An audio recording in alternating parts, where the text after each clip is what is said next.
Súťaž stavaní mostov. 30. apríla 2026 sa aula našej školy zaplnila študentmi. To bol neklamný znak, že sa blíži podujatie, ktoré vždy zaujme nielen našich študentov, ale aj širokú verejnosť, keďže je už niekoľko rokov súčasťou podujatí Komárňanských dní. Tí študenti, ktorí sa do súťaže zapoja, musia svojimi mostami vyhovieť určitým požiadavkám.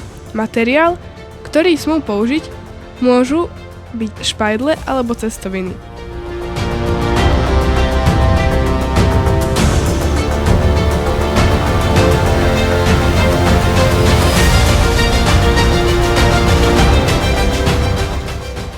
Hmotnosť mosta spolu so záväzným systémom nesmie presiahnuť určenú hodnotu. Mosty sa líšia svojimi tvarmi, výzorom a samozrejme nosnosťou. Nosnosť sa skúša zaťažovaním a v skutočnosti súťaž v stavaní mostov vlastne znamená, koľko ktorý z mostov pri lámaní mostov vydrží.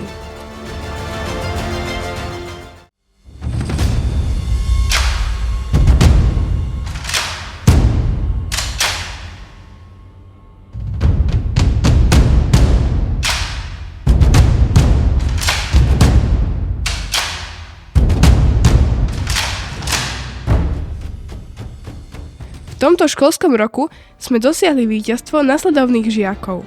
Na prvom mieste skončili Godáň Márton Áron, Kašník Andráš, Fazekáš Bence, Gugula Krištof z 3. C so svojím mostom Otáznik. Tento most vydržal záťaž až 442 kg.